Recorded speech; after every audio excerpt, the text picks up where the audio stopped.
Welcome to today's hiring benchmarks report. We will be talking about hiring managers, not only about them, also about candidates, recruiters, and others. But welcome to everybody who is slowly trickling in. I'm going to wait a minute so everybody gets comfortable in the room. I hope you are having a lovely afternoon, a lovely morning, wherever you are in the world. Would be great for you to write in the chat maybe where you are dialing in from. I would love to see how the audience is broken down. But maybe in the meantime, I will also introduce myself. Hello, Diana from Denmark. Oh, hello from Paris, France. Welcome. Also from Copenhagen. My name is Claudia. I am Start's marketing and campaign lead. And today I am very happy, as every marketeer would be, because we are launching one of our biggest pieces of content that is one of the most valuable pieces that we release every year. Which is the hiring benchmarks report. Welcome to everyone from all the different countries. I see mostly from Europe. So everyone's in the afternoon having hopefully a sunny day. All right, in that case, I'm going to start. If you have any questions at any point, please don't hesitate to write them down in the chat. I will try to answer them as we go along, but we will also have a dedicated Q&A section at the end where we can dive deeper a little bit more on any questions that you might have. So, as I mentioned, today is a big day. We are launching our hiring benchmarks report, which this year is called something a little bit different. Normally, we would call it the candidate experience benchmarks report. But candidate experience is such an important pillar of hiring and of hiring excellence. And we see it in conjunction with internal partnership performance, with your hiring manager satisfaction, quality of hire, onboarding experience.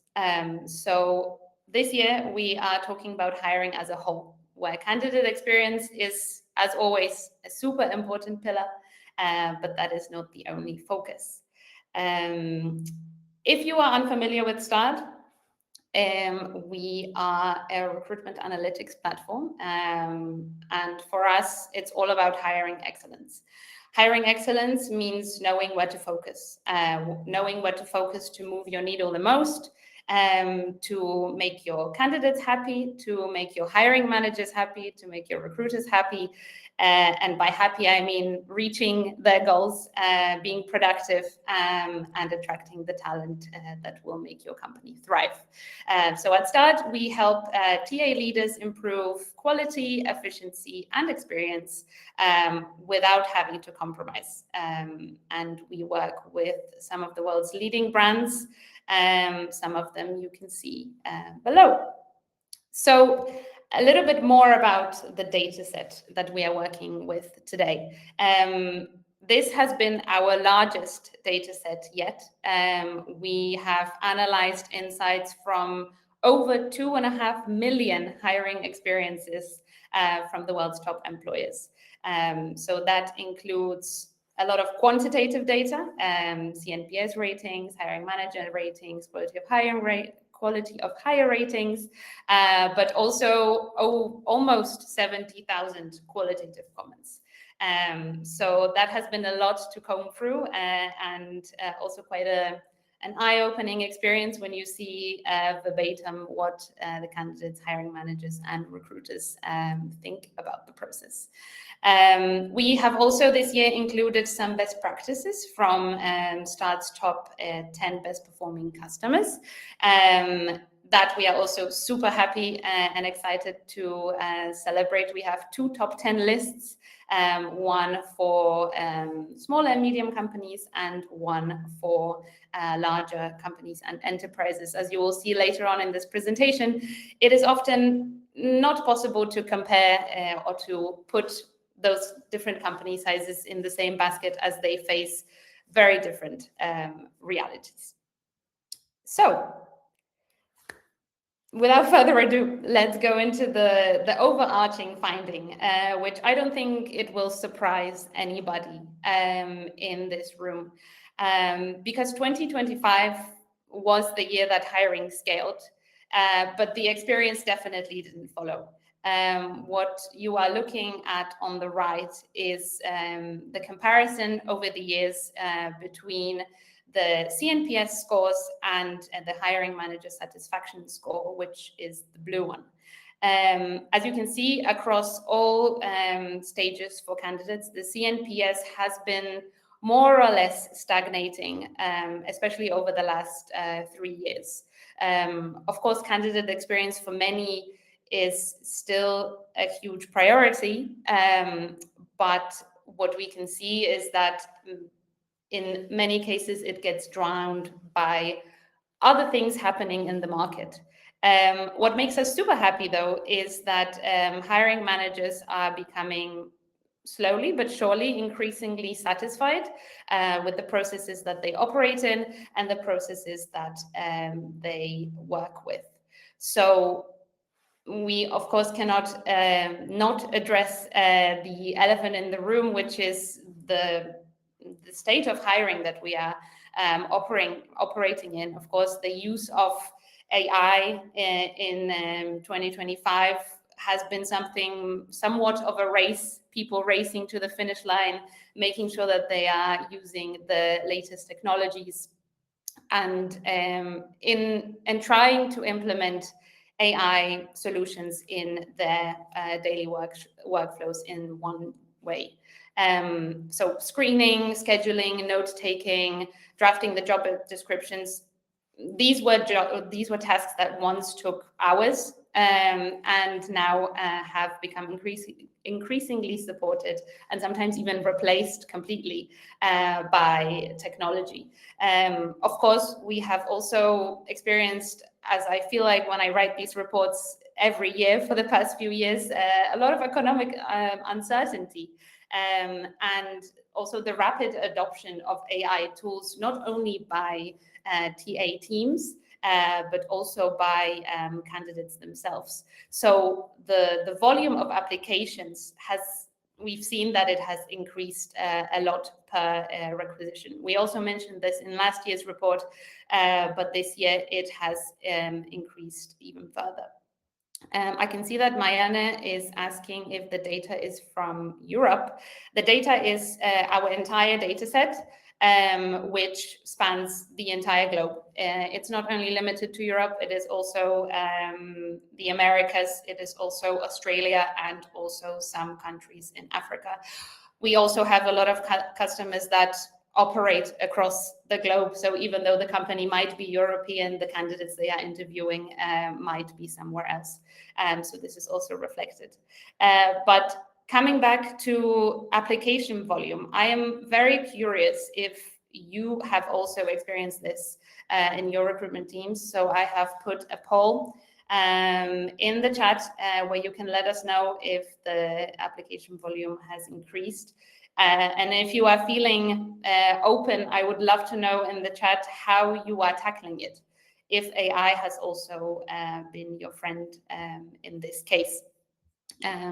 So far, I can see that the majority has experienced some application volume increases, the vast majority.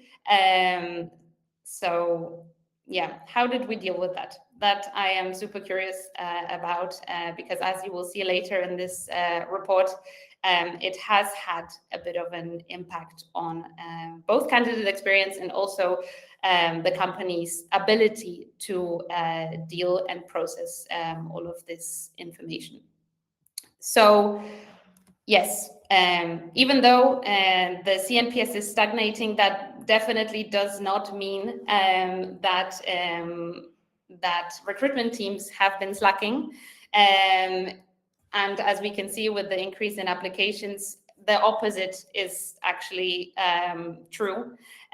So TA teams are working harder than ever, and all the while investing in better tools and building stronger internal alignment.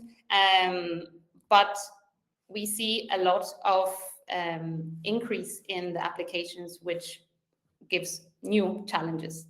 As you can see here, hiring became a lot more top funnel heavy. So in 2025, the percentage of invitations that were, the lights just went off. Let's move it out. Okay, we're going to be sitting in the dark. It's not coming back on. But as you can see, the percentage of invitations that have been sent to candidates at different stages is overwhelmingly rejected candidates who receive the surveys. We read this as basically what is the success rate of candidates passing through the recruitment funnel. And to no surprise, of course, the biggest group by far are rejected candidates. But what's really interesting here is that the majority gets rejected at the application stage. So this means that compared to previous year, more candidates are being filtered out earlier. And this means that often that happens before they have had any meaningful human interaction. So this reflects this increase in application volumes, and also how teams are able to manage that skills. And it also at the same time marks quite a structural change of how your candidates are experiencing hiring today. So the distance between them and the company is rapidly growing. So that is quite a hard challenge to overcome, because of course the hiring teams can also only deal with a certain amount. So automation is also necessary. What is also an interesting side to this story is that the willingness of candidates to respond to surveys also continued to decline very slightly across every stage in the hiring process. So there is a broader disengagement amongst the candidates navigating those increasingly automated and impersonal recruitment experiences. So the willingness of them to respond means that they feel less obliged to respond as the recruitment process becomes less human. They know that this is a two-way street. So if they feel like at the top of the recruitment process or at the top of the hiring funnel, they are not being treated in the personal human way they would like to be, they are also way less likely to respond to the surveys. And that is also reflected in the sharpest downturn in the rejected response rates. So we have our first trend. It is that the application stage is now what defines your candidate experience. With the majority of candidates entering your recruitment process only experiencing your application stage and your application rejection email, that is often the only candidate experience they can have with you. So automation with no context becomes quite emotionally charged. So it's no secret that everybody is trying to hire more efficiently, or at least, attempting to implement some ways to do that. But focusing on efficiency has made the entire process a lot more top funnel heavy, both in terms of the application volume, as I mentioned before, but also in the increased rejections at the first stage. So with the help of automated screening tools, more filtering was able to take place at the application stage, even before they met a recruiter. So at first glance, this makes a lot of sense, because when application volumes increase, you have to manage this somehow. There needs to be a scalable way to make this top funnel manageable. But automation, yes, it became a necessity, but it also, when it's not communicated that there is automation in the process, it is quite difficult for the candidates to have an opinion that is maybe positive about this. So what you can see here in this trend is that 22%, so almost a quarter of all the candidates that were rejected and left a comment, 22% of them mentioned AI, automation, or something relating to a human element. And out of those, 61.6% were negative. So, of course, when they don't know the full story behind why you used automation, how you used it, how their CV or their application wasn't matching what you were expecting, they are obviously going to very easily form quite a negative opinion about you. So what's interesting here is that when you look at the breakdown between rejected, withdrawn, and hired people commenting on the use of AI or automation, in the rejected and withdrawn category, the vast majority or the majority comment on it negatively. But when you look at the hired category, 81% are positive.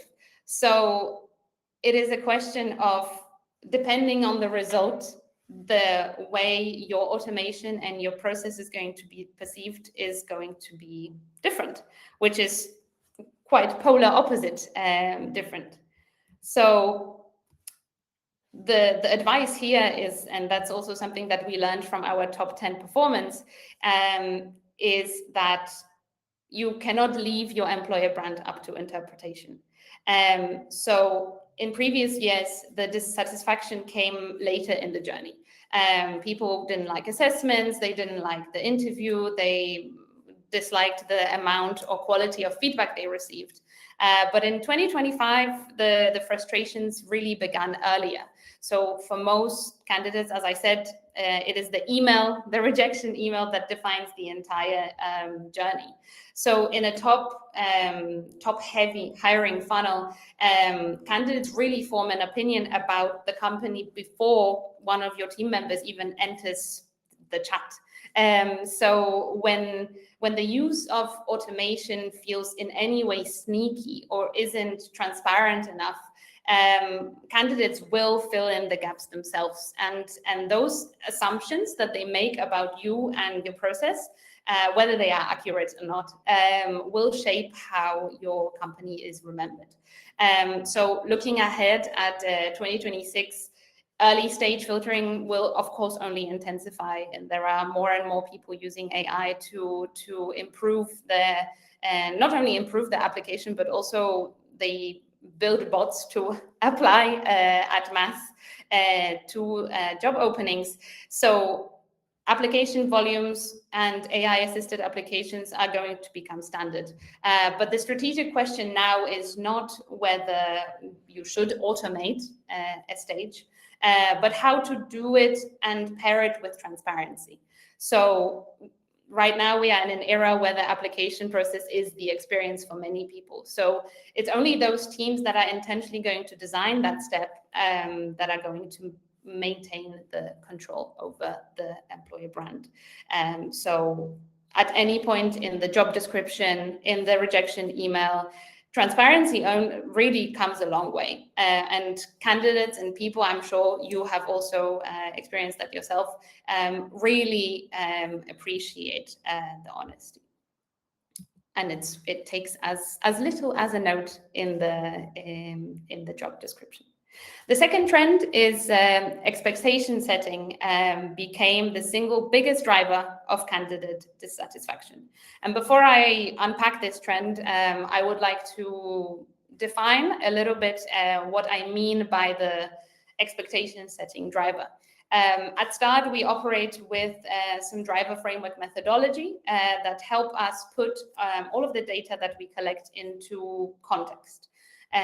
We have designed specific questions for our surveys that help us measure specific drivers of different aspects of the recruitment process. So, of course, we have a driver framework for candidate experience, for internal partnerships, and for quality of hire.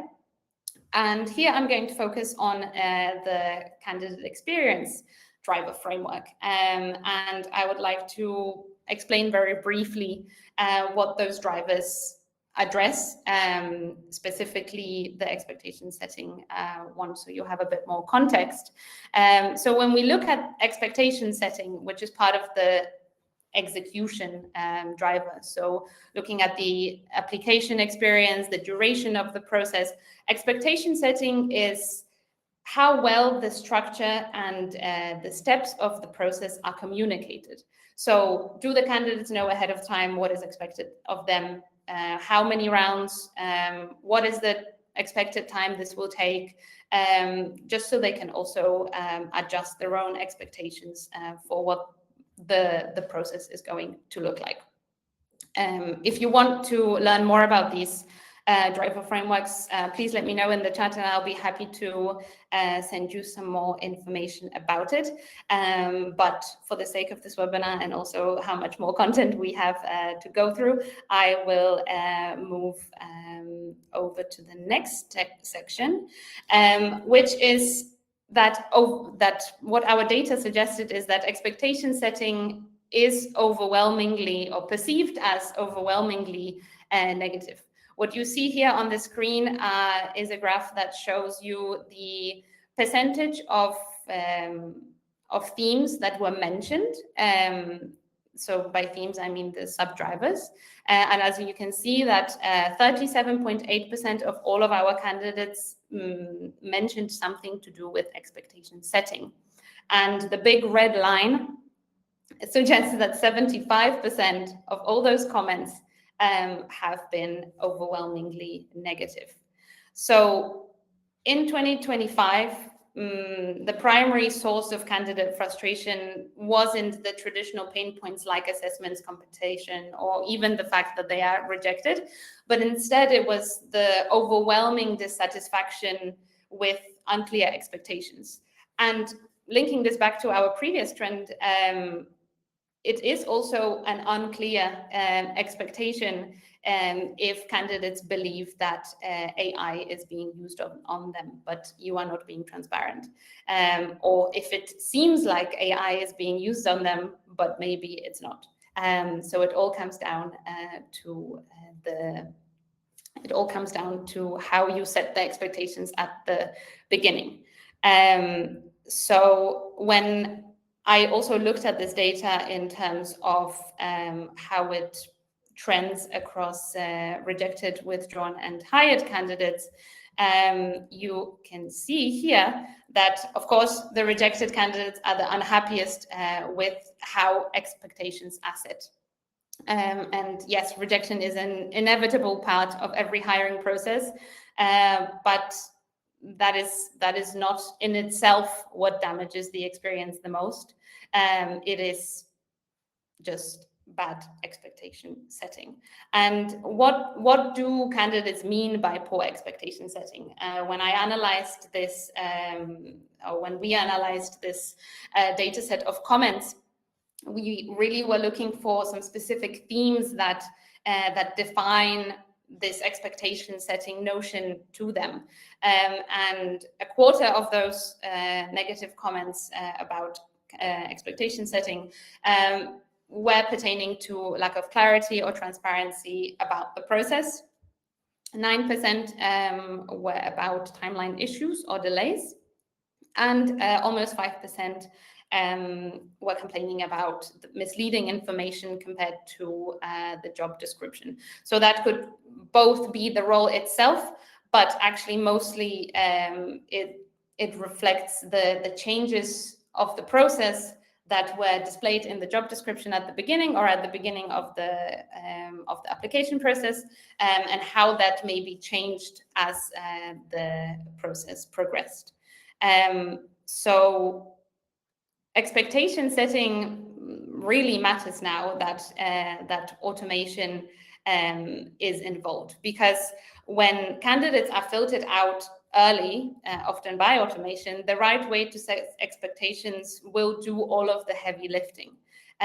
So when we look at this breakdown in terms of company size, the themes that different sizes of companies or that candidates applying for jobs at enterprises are unhappy about in the expectation setting theme specifically is that a third of them mention impersonal rejection due to automation. So we can see that the size of the company extends this distance even further, and this feeling of impersonal treatment at the first stage of the process, and 13% mention process delays. So again, it is, when I say clarity, it truly is the beauty of communication that improves the experience of candidates in different stages of your recruitment process. So the third trend that we have is that the gap between hiring manager satisfaction and candidate experience continues to widen. That is something that I have already mentioned as one of my first slides. But what's interesting about this is that often TA leaders think that, and we have also been victim to that, that once you align your team internally, externally, that message will also reflect that when you have a good process, that means that candidate experience automatically improves. Unfortunately, the further we break down this trend, the more we confirm that it's actually not that simple. So almost across all of our breakdowns in this year's data set, we see that just because a process is more sophisticated or more structured doesn't necessarily mean all of the stakeholders are involved are happier. So whether that's candidates, recruiters, or hiring managers. When we look at it through the company size lens, again, the gap is even more visible. So for companies that are smaller than 1,000 full-time employees, hiring manager satisfaction and candidate experience and CNPS are way higher than what the bigger or more enterprise counterparts show. So just because that you are in a bigger company where supposedly a process should be more aligned, that doesn't mean that necessarily your candidates will see that. So even though hiring managers may feel clearer, more aligned, and better supported, this clarity needs to be intentionally reflected and extended to candidates in order for them to really feel it. What's important here is, and this is also again underlined by our top performers, is that you need to really prioritize what moves the needle so that you really pinpoint the thing that you are falling short on and have a really good overview of how your performance is across not only your internal stakeholders, but also external stakeholders and overall KPIs that you are reporting to leadership about. So when hiring excellence depends less on how sophisticated the process is,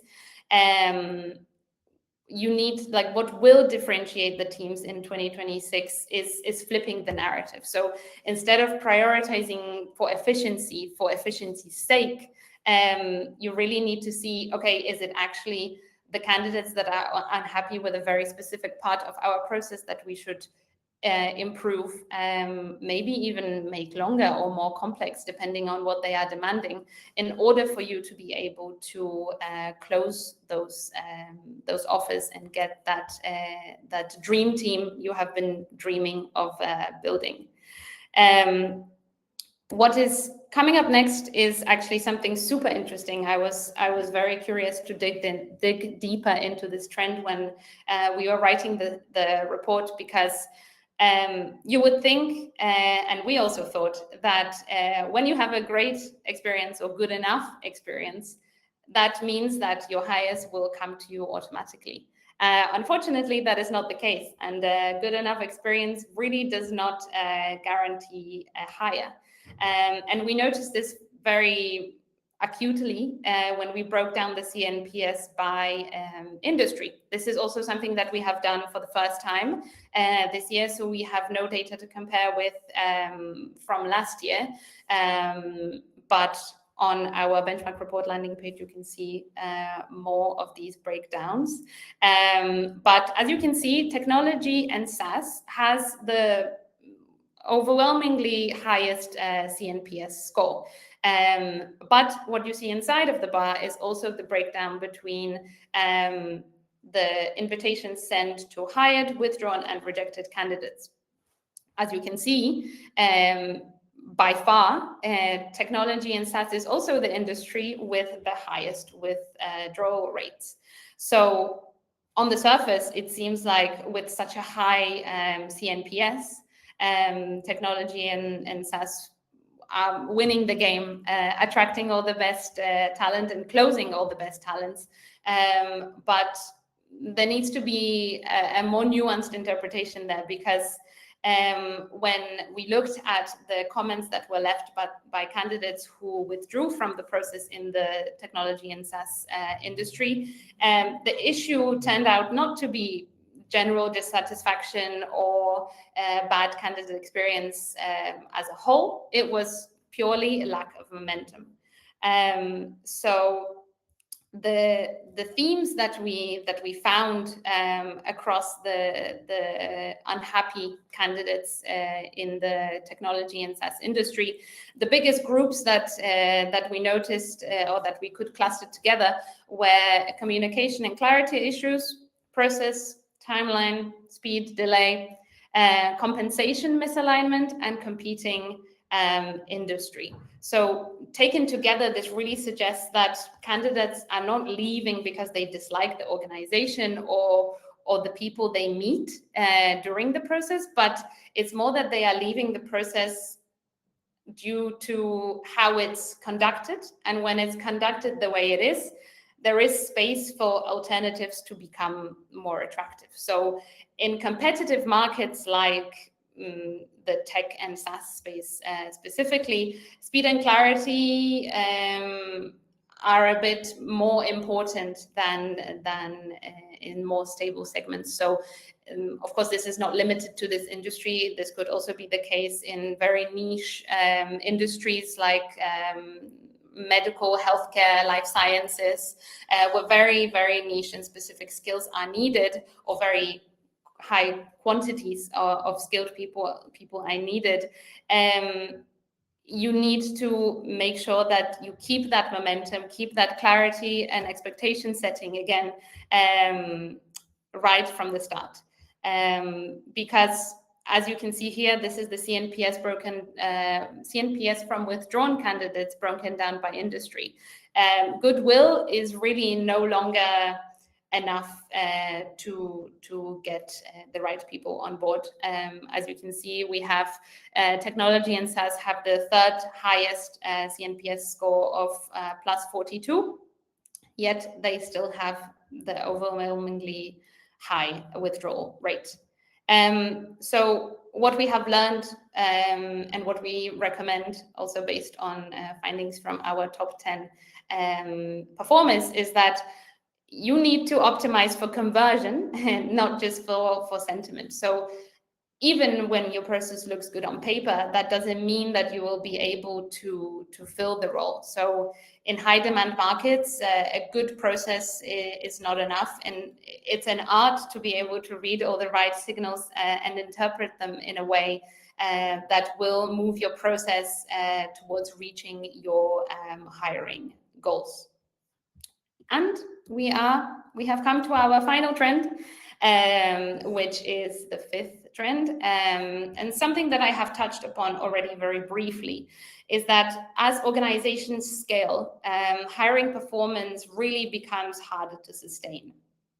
So, of course, this is not rocket science or something that is a great invention here, but our data further solidified this. We also saw a very similar trend in last year's benchmark report, is that the bigger the company, the more challenges they face. Or maybe, if I could word this another way, is that the bigger the company, the more different challenges they face.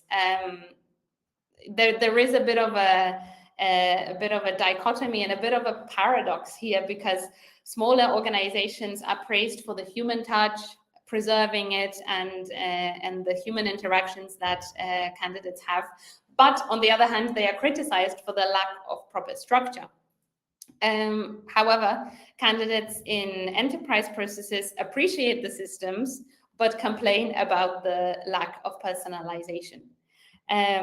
So when we zoom in on what enterprises specifically are criticized for across the negative comment data set in the large enterprise category, is that we have impersonal or automated rejection. Again, the bigger the company, the more candidates believe that you are using AI. So if you are not communicating it, you should, just because it's automatically already going to make you stand out from the rest. The second one is failure to set the right expectations. Again, expectation setting. And the last complaint is significant process delays. So what I would also like to give some examples of is I did this breakdown per company size cluster, and what were the complaints from candidates. So in smaller organizations, up to 500 full-time employees, the experience is primarily shaped by people. So positive comments emphasize recruiter partnership, speed, and direct communication, because there are automatically less layers to get through. So even when the process is maybe imperfect, the experience is described as human and responsive. But the negative feedback, as I also mentioned before, is that they are disappointed by the limited structure, and that maybe requirements are shifting throughout the recruitment process, or that there are resource constraints which cause delays or chaos in the process. Then as the organizations grow into the mid-market, so between 500 and 5,000 full-time employees, the sentiment becomes way more dependent on the process consistency. So candidates really appreciate the structure of interviews and the clearer role alignment. Of course, there are more people in the TA team and the organization to keep those processes in check. But the frustration is then more centered around internal delays or late stage changes, like strategic changes or salary changes, different things like that. And then when you move into the enterprise category, is the dynamic shifts again even further. So of course the positive comments emphasize brand strength, career opportunity, and the scale of impact. Of course, the bigger the brand, the more the candidates are going to be forgiving towards it, because there is an overwhelmingly positive employer brand associated with the popularity of it. But the negative sentiment, as you can see here in the table, is bureaucracy, slowness, and impersonality. So our data really suggests that the larger you become, the more the risk shifts from inconsistency to impersonality, which is something that, when prioritized correctly, can be changed relatively in an accessible way. So what our top 10 customers recommend is that you need to really remove the friction as soon as you spot it. So as you grow, your hiring architecture needs to scale with your company, because what was your strong suit 2 years ago could turn against you now. As you can see, something that was praised in the smaller company brackets has really become the Achilles heel for the largest ones. So with enough data, the friction points, or you are able to identify the friction points way easier and way faster, and also pinpoint the ones that are going to move the needle for you. So this was the last trend, and we are almost running out of time. We have 5 minutes. I see that there are some comments in the chat. Let me see. Okay, I see that the drivers are quite a popular topic. All of you who have raised your hands or told us that you would like to hear more will be contacted in the next few days by our team. Then I see you probably mentioned at the start, but is the information you present for international set? Yes, Annie, this is for our global candidate set across roles, seniority, industries, internationally. If there was a breakdown for specific categories, I mentioned it.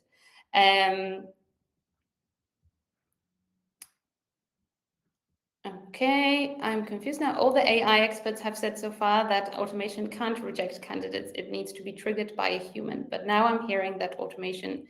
What I mean here is, of course, a very maybe. What am I trying to say? I am building an analogy. So, of course, when different AI tools are able to help you with the screenings of candidates, yes, of course, the rejection needs to be triggered by a human themselves. But in a case where the humans are overwhelmed with the volume of applications, they can rely heavily on the judgment of AI if they don't have the right systems in place to prevent that. So it is not, of course, the humans themselves that are, or the AI itself that is running havoc in the system. So it's all about the setup, and that is also what our top 10 customers have mentioned time and time again, that you need to be checking the work or the screening that the AI is doing. Okay. If there are no more questions, I have a question for you, for those who have stayed behind. I would love to know, what is your main focus for 2026? There are, of course, many different ways, many different avenues that you could go. We are almost at the end of the first quarter. So what is your main focus for 2026? So far, outside of this webinar, I have been hearing that quality of hire is the theme that is going to be most prioritized going forward. But I am happy to see that actually so far the majority are answering candidate experience.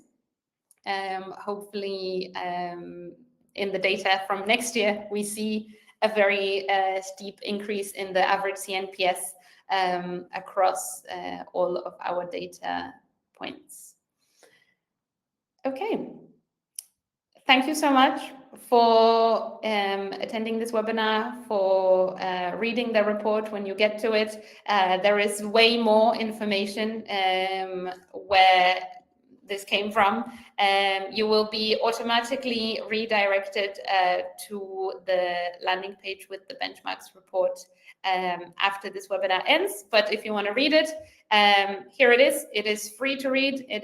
You don't need to enter your email. It is just open and out there. So happy reading. If you have any questions or follow-up comments on the data from this webinar or from the report, please feel free to get in touch with us, and we will be happy to answer your questions.